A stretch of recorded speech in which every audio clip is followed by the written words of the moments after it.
नमस्कार. महाधुरळा यूट्यूब चॅनलमध्ये मी गुरु बाळमाळे आपल्या सर्वांचं मनापासून स्वागत करतोय. कोल्हापूर महापालिकेसाठी आता प्रचार सुरू झालेला आहे, नारळ फुटलेला आहे. प्रत्येक उमेदवारांना आता केवळ 10-12 दिवसात प्रत्येक मतदारांच्या पर्यंत पोहोचायचं आहे. त्यासाठी आता प्रचाराला वेग आलेला आहे.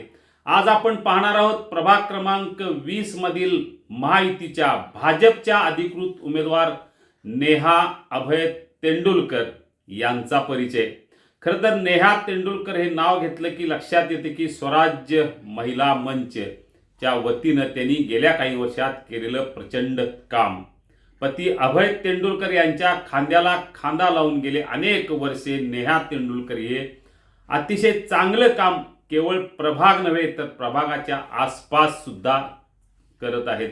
त्यामुळे महिलांच्या सबलीकरणात प्रचंड योगदान असणारं नाव म्हणजेच नेहा तेंडुलकर.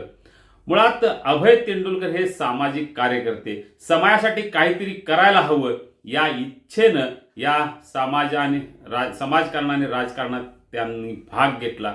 गेल्या काही वर्षात प्रचंड कामं त्यांनी या प्रभागात केलेली आहेत.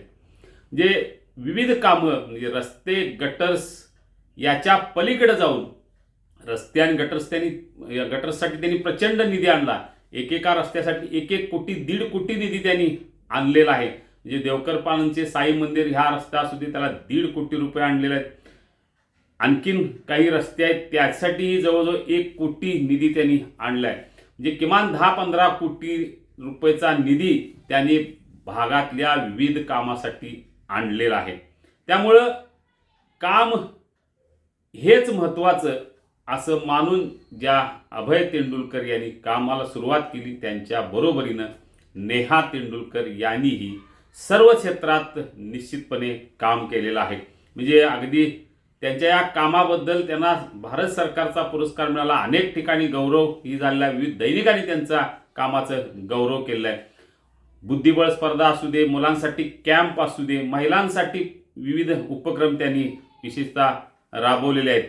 जे गौरीच्या खेळ असू दे, दांडिया वर्कशॉप असू दे, योगाचं शिबिर असू दे, विविध प्रशिक्षण असू दे, म्हणजे विविध प्रमाणात महिलांसाठी त्यांनी काम केलेलं आहे.